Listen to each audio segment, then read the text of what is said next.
اعوذ باللہ من الشیطان الرجیم بسم اللہ الرحمن الرحیم السلام علیکم ورحمۃ اللہ وبرکاتہ رب اشرح لی صدری ویسر لی امری واحلل عقدۃ من لسانی یفقہوا قولی۔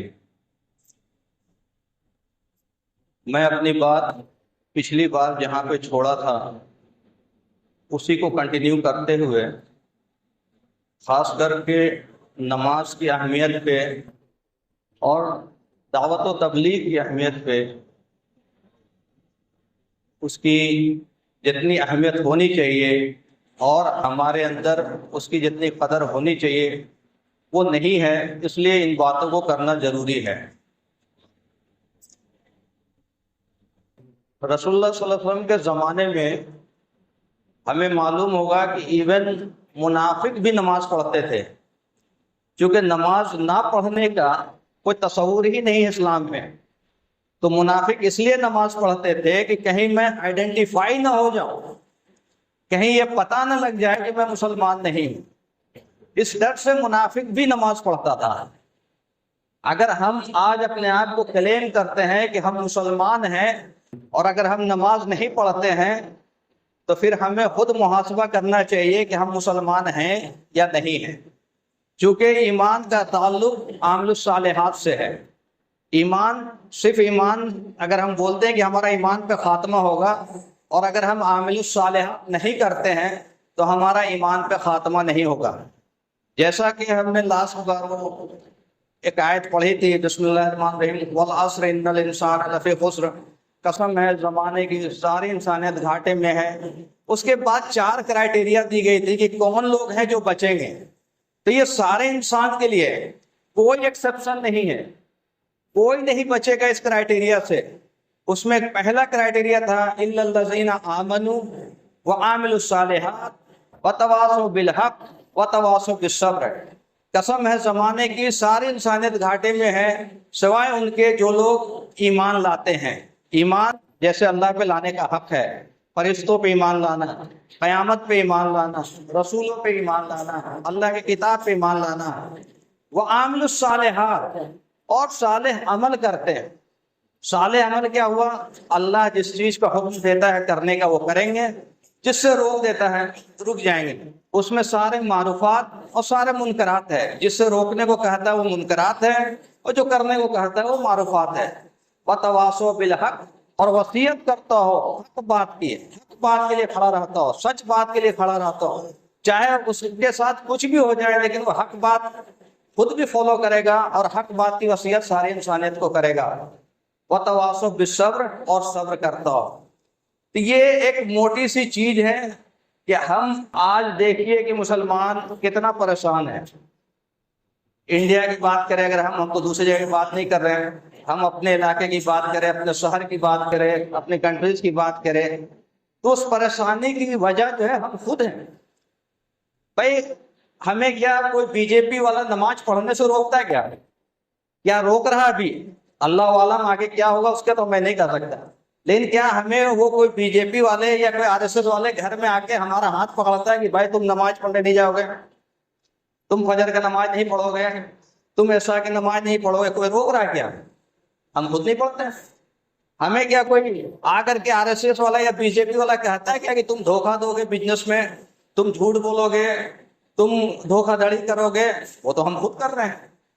تو یہ ساری گناہ ہمیں کوئی جبرن کرا نہیں رہا، ہم خود کر رہے ہیں، اور اس کے بعد ہم یہ دعویٰ کرتے ہیں کہ ہم مسلمان ہیں اور اللہ کی رحمت ہم پہ نازل ہونی چاہیے۔ اللہ رحمان ہے، اللہ رحیم ہے، اللہ کریم ہے۔ بے شک اللہ رحمان ہے، اللہ رحیم ہے، اللہ کریم ہے، لیکن اس کے کنڈیشنز اگر ہم فلفل کریں گے تبھی تو وہ رحمان اور رحیم اور کریم ہے۔ پھر وہ قہار بھی ہے، وہ عادل بھی ہے، وہ انصاف بھی کرے گا، تو اس نے جہنم کس کے لیے بنا رکھا ہے؟ سارے اگر رحم کر کے سب کو جنت میں ہی ڈال دے گا تو پھر امتحان کا ہے کیا؟ ساری انسانیت اس دنیا میں امتحان کے طور پہ ہے۔ تو مسلمانوں کے اندر دو پراپرٹیز ایسی ہیں جو بائی ڈیفالٹ ہونی چاہیے تھی۔ کسی کو بولنے کی، کسی کو بتانے کی، کسی کو سمجھانے کی ضرورت ہی نہیں پڑنی چاہیے تھی، لیکن افسوس ہے کہ یہ دو پراپرٹی مسلمانوں سے غائب ہے اور لوگ سمجھا کے تھک جا رہے ہیں، لیکن مسلمان سننے کو تیار نہیں ہے۔ وہ صرف پتہ نہیں کس نے کیا سمجھایا ہے کہ اسے جیسے یہاں سے مرتے ہی وہاں حوریں انتظار کر رہی ہوں گی، آئیے جوس پیجیے، آپ کے لیے تو سارا انتظام ہے، ایسی ساری چیزیں لگ رہا ان کے ذہن میں ہے۔ دو پراپرٹی کیا ہے؟ ایک صلاۃ ہے، ایک امر بالمعروف و نہی عن المنکر ہے۔ لقمان علیہ السلام اپنے بیٹے کو وصیت کرتے ہیں سورہ لقمان میں، اللہ تعالیٰ اس کو آیت بنا دیا۔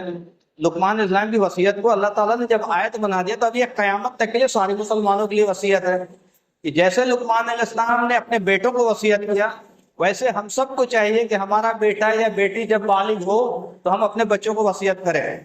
لقمان علیہ السلام کہتے ہیں یا بنی اقیم الصلاۃ وامر بالمعروف ونہی عن المنکر واصبر علی ما اصابک ان ذلک من عزم الامور، اے میرے بیٹے صلاۃ قائم کر اور لوگوں کو برائی سے روک اور بھلائی کی طرف بلا، اور صبر کرنا اس کے وجہ سے جو تمہیں تکلیف آئے، بے شک یہ بہت بڑا کام ہے۔ تو ہم چھوٹی چیزوں کو بھی نہیں کر پا رہے ہیں تو بڑی چیز تو کرنا بہت دور کی بات ہے۔ نماز، روزہ، حج، زکوٰۃ یہ منیمم ہے ٹو کوالیفائی ایز اے مسلم۔ اگر آپ نماز، روزہ، حج، زکوٰۃ ان بیسک فرائضوں کو پورا نہیں کرتے ہیں تو آپ کا نام چاہے عبداللہ ہو یا عبد الرحمن ہو، آپ کا نام وہاں مسلمان میں ہوگا ہی نہیں۔ یہ آپ لکھ لیں یا کسی سے فتویٰ لے لیں، یہ منیمم ہے نماز، روزہ، حج، زکوٰۃ ٹو کوالیفائی ایز اے مسلم۔ بات تو میکسیمم کی ہوگی، بات تو ذمہ داری کی ہوگی جو اللہ کے رسول نے ہمیں ذمہ داری دی، چونکہ اب کوئی نبی نہیں آئیں گے، کوئی رسول نہیں آئیں گے۔ اب یہ سوچنے والی بات ہے کہ بھائی بنی اسرائیل کا ایسا دور گزرا ہے کہ بیک وقت دو نبی، دو رسول موجود ہوتے تھے۔ موسیٰ علیہ السلام ہے تو ان کے بھائی ہارون علیہ السلام ہے، عیسیٰ علیہ السلام ہے تو اس وقت یحییٰ علیہ السلام تھے۔ ایسے آپ کو بہت سارے واقعات ملیں گے، بلکہ نبیوں کا سلسلہ ہی نہیں ٹوٹا بنی اسرائیل میں۔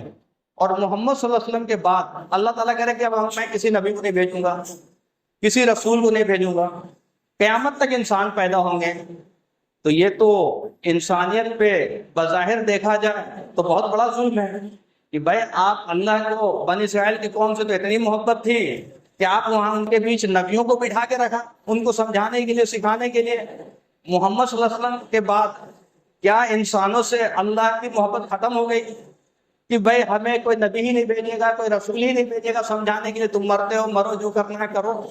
تو یہ تو بظاہر ظلم ہوا نا۔ بے شک اللہ ظلم نہیں کرتا ہے، ان اللہ لا یظلم مثقال ذرہ، اللہ تعالیٰ ذرہ برابر کی ظلم نہیں کرتا ہے۔ اسی بات کو سمجھنے کی ضرورت ہے کہ محمد صلی اللہ علیہ وسلم کی امت کو ایک ایسی نعمت دی گئی ہے، ایسی نعمت دی گئی کہ اس سے پہلے کسی امت کو نہیں دی گئی، کہ اب نبیوں والا کام، لوگوں کو پیغام پہنچانے والا کام، لوگوں کو سمجھانے والا کام، لوگوں کو برائیوں سے روکنے والا کام، لوگوں کو اچھائی کی طرف بلانے والا کام خود امت محمد کرے گا، خود یہ مسلمان کرے گا۔ اس سے بڑی سعادت، اس سے بڑی نعمت نہیں ہو سکتی، اس سے بڑا اعزاز نہیں ہو سکتا۔ ہمیں مسلمان گھر میں پیدا کیا اور اگر ہمیں صحیح شعور دیا تو زندگی بھر سجدے میں سر رکھ کر کے اللہ کی عبادت کرتے رہیں تو وہ احسان ہم پورا نہیں کر سکتے ہیں۔ وہ تب پتہ چلے گا جب ہم قیامت کے دن دیکھیں گے کہ وہاں مشرکین کا حشر کیا ہوگا، وہاں منافقین کا حشر کیا ہوگا، وہاں کافرین کا حشر کیا ہوگا۔ اس دن ہمیں احساس ہوگا کہ اللہ نے کتنی بڑی نعمت دی تھی۔ وہ الگ بات ہے کہ ہم اس نعمت کی قدر نہیں کر رہے ہیں، اس نعمت کی اہمیت نہیں سمجھ رہے ہیں۔ ایک صاحب ہیں جو ایمان لے کے آئے تھے، ان کا نام وہ کرسچن تھے، پادری تھے۔ تو جب وہ ایمان لے کر کے آئے تو انہیں سب سے زیادہ تکلیف کس بات سے ہوئی پتہ ہے آپ کو؟ انہیں سب سے زیادہ تکلیف اس بات کی ہوئی، ایمان لانے کی کوشش سے زیادہ ان کو تکلیف ہو گئی۔ تکلیف اس بات کی ہوئی کہ کہتے کہ میرے باپ جو ہے وہ پادری تھے اور ان کا مسلمانوں سے بہت اچھا تعلق تھا، ہر عید میں وہ سویاں کھانے جاتے تھے، بقرعید میں جاتے تھے، لیکن میرے باپ کو کسی نے اسلام کا پیغام نہیں دیا۔ اگر آپ پیغام دے دیتے، وہ مانتا یا نہ مانتا اس کی ذمہ داری، تو آپ کی ذمہ داری کتنی بڑی ہے، اور ذمہ داری نہ نبھانے کا پھر انجام کتنا برا ہوگا۔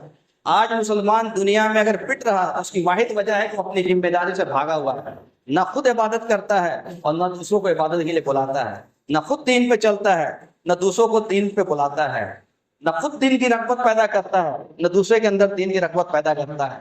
یہ قرآن جو ہے ہدی للناس ہے، یہ مسلمانوں کی کتاب نہیں ہے۔ یہ غلط فہمی کہ ہم شکار ہیں کہ یہ میرا کتاب، ہم سے کوئی پوچھتا ہے قرآن کس کا کتاب تو میرا کتاب ہے۔ اللہ تعالیٰ کہیں نہیں کہہ رہے قرآن میں کہ یہ مسلمانوں کی کتاب ہے. اللہ تعالیٰ قرآن میں کہہ رہے کہ ہدی للناس، یہ ساری انسانیت کی کتاب ہے. جو بھی اس کو پڑھے گا اسے گائیڈنس ملے گی، ہدایت ملے گی، رہنمائی ملے گی. اللہ تعالیٰ کہیں نہیں کہہ رہا کہ میں مسلمانوں کا اللہ ہوں. رب العالمین سارے کائنات کا رب ہے، لیکن کسی مسلمان سے مجھے تو کہے گا اللہ میاں، میاں اور جوڑ دیا ساتھ میں تاکہ پتہ لگے کہ میاں کا ہی اللہ ہے وہ. تو اللہ کا سمجھ رہا ہے کہ میرا ہے، کلام کو سمجھ رہا ہے میرا ہے، رسول اللہ صلی اللہ علیہ وسلم کو سمجھ رہا ہے کہ میرا ہے. رسول اللہ صلی اللہ علیہ وسلم نے کہا کہ میں ساری انسانیت کے لیے رحمت بنا کر بھیجا گیا ہوں. مسلمان تو اس کو کہتے ہیں جو ان کو مانتا ہے، لیکن وہ ہے تو ساری انسانیت کے لیے. اب یہ ساری انسانیت کو پتہ کیسے لگے گا؟ قرآن ہم لے کے بیٹھ گئے ہیں، محمد صلی اللہ علیہ وسلم کی پراپرٹی رائٹ ہم لے کر کے بیٹھ گئے ہیں، اللہ کی پراپرٹی رائٹ ہم نے میاں لگا کے لے کر کے بیٹھ گئے ہیں. تو دنیا کو پتہ کیسے لگے؟ وہ کہے گا ٹھیک ہے بھائی تمہارا دھرم ہے تم کرو، ہمارا دھرم ہمیں کرنے دو. تمہارے اللہ میاں ہے تو ہمارے دوسرے بھگوان ہیں، تمہارے یہ کتاب ہے تو میرے پاس بھی کتاب ہے، تمہارے پاس رسول ہے تو میرے پاس بھی اوتار ہے. تم اپنا کام کرو، ہم اپنا کام کریں گے. ہم بھی بیٹھ گئے ہو بیٹھ.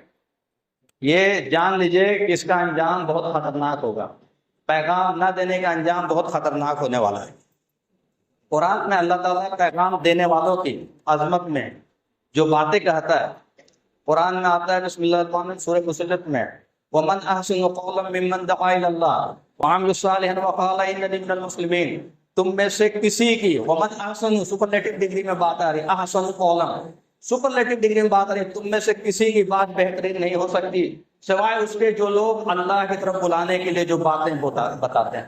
وَمَنْ أَحْسَنُ قَوْلًا مِّمَّنْ دَعَا إِلَى اللَّهِ وَعَمِلَ صَالِحًا وَقَالَ إِنَّنِي مِنَ الْمُسْلِمِينَ. اور وہ کہتا ہو کہ میں مسلمان ہوں. پھر جو آگے بات بتائی جا رہی ہے وہ بہت امپورٹنٹ ہے. آج جو ہم کہتے ہیں کہ ہمارا دشمن یہ ہو گیا، ہمارا دشمن یہ ہو گیا، یہ تو ہمیں نفرت کرتا ہے، یہ تو ہمیں مارنے پہ تلا ہوا ہے، یہ تو یہ کرنے پہ تلا ہوا ہے. قرآن کی اس کی جو اگلی آیت ہے وَلَا تَسْتَوِي الْحَسَنَةُ وَلَا السَّيِّئَةُ ادْفَعْ بِالَّتِي هِيَ أَحْسَنُ فَإِذَا الَّذِي بَيْنَكَ وَبَيْنَهُ عَدَاوَةٌ كَأَنَّهُ وَلِيٌّ حَمِيمٌ. دیکھو برائی اور بھلائی برابر نہیں ہو سکتی.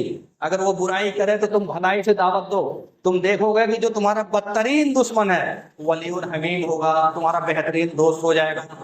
یہ تیسری آیت اس میں آتی ہے وَمَا يُلَقَّاهَا إِلَّا الَّذِينَ صَبَرُوا وَمَا يُلَقَّاهَا إِلَّا ذُو حَظٍّ عَظِيمٍ. اور نہیں سکھائی جاتی یہ باتیں مگر بہت صبر کرنے والے کو، اور نہیں سکھائی جاتی یہ باتیں مگر بڑے نصیب والے کو. ہم اپنی اوقات کھو چکے ہیں، ہم خود اپنی ویلیو کھو چکے ہیں.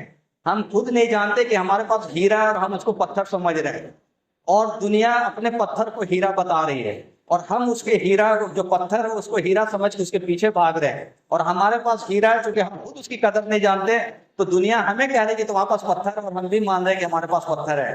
ہمارے لڑکے ہمارے لڑکیاں آج جو مرتد ہو رہی ہیں اس کی واحد وجہ ہے کہ ہم دین کی تعلیم، قرآن کی تعلیم، سیرت کی تعلیم اس کو نہیں دے پا رہے ہیں جیسے دینے کا حق ہے. ہم قرآن ثواب کی نیت سے پڑھتے ہیں. قرآن ثواب کے لیے پڑھنے کی کتاب نہیں ہے. ثواب تو بائی ڈیفالٹ پراپرٹی ہے، آپ پڑھیں گے تو ثواب ملے گا ہی ملے گا. ہدایت کی کتاب ہے، انسٹرکشن کی کتاب ہے، گائیڈنس کی کتاب ہے. تو آپ کی نیت ہی جب بدل گئی، نیت آپ نے ثواب کو کر رکھا ہے، تو ہدایت کہاں سے ملے گا؟ انسٹرکشن کہاں سے ملے گا؟ گائیڈنس کہاں؟ وہ تو آپ کھوجنا تھا کہ میرے لیے کیا حکم ہے، اللہ تعالیٰ میرے لیے کیا کیا حکم دے رہا ہے. تو جب ہم سمجھیں گے تبھی تو پتہ چلے گا ہمارے لیے حکم کیا ہے. ہم تو اس کو ثواب کی نیت سے پڑھ رہے ہیں. ابن ماجہ کی ایک حدیث بتا کے میں آپ کو ختم کرتا ہوں اپنی بات. ابن ماجہ کی حدیث میں ہے کہ اگر کوئی انسان ایک آیت پہ غور و فکر کرتا ہو، جیسے اس نے سورہ اخلاص پڑھا، قل هو اللہ احد ایک آیت ہے، اللہ الصمد دوسری آیت ہے، ایک آیت پہ اگر وہ غور و فکر کرتا ہے کہ احد کا کیا مطلب، احد سے کیا مراد ہے عربی میں، احد کا کیا مطلب ہے، تو اس میں کہا گیا ہے کہ اسے 100 رکعت نفل نماز سے زیادہ ثواب ملے گا. 100 رکعت نفل، 100 رکعت نفل میں آپ کیا پڑھیں گے؟ 100 بار تو سورہ فاتحہ پڑھیں گے، 100 بار کوئی سورہ پڑھیں گے، 300 بار رکوع اور سجدہ والی پڑھیں گے، 50 بار درود شریف پڑھیں گے، 50 بار اتحیات پڑھیں گے. اس سے زیادہ صرف آپ قل هو اللہ احد پہ اگر آپ غور کر رہے ہیں پڑھ کر کے، اس سے زیادہ ثواب ملے گا. تو ہم کون سے ثواب کما رہے ہیں یہ خود سمجھ لیجئے. ہم تو بڑی چیزیں جو اربوں خربوں اللہ دینا چاہتا ہے، ہم روزگاری کمانے کے چکر میں اسے لوز کر رہے ہیں. تو یہ جب تک ہم چیزوں کو سمجھیں گے نہیں، معلوم ہوا کہ ہم جب مر کے گئے تو ہمیں پتہ لگا کہ ہمارا ذخیرہ تو بہت کم رہ گیا ہے. وہاں تو ذخیرہ تو بہت بڑا بڑا لے کے آئے. تو وہ کیا کرتے تھے؟ ایسا تھوڑی کہ ان کے پاس 24 گھنٹہ سے زیادہ تھا، ان کے پاس بھی 24 گھنٹہ تھا، آپ کے پاس بھی 24 گھنٹہ تھا. ان کو پتا تھا کہ کیا کرنا ہے. جن کو پتا نہیں تھا ویسے کرتے ہوئے چلے جائیں گے.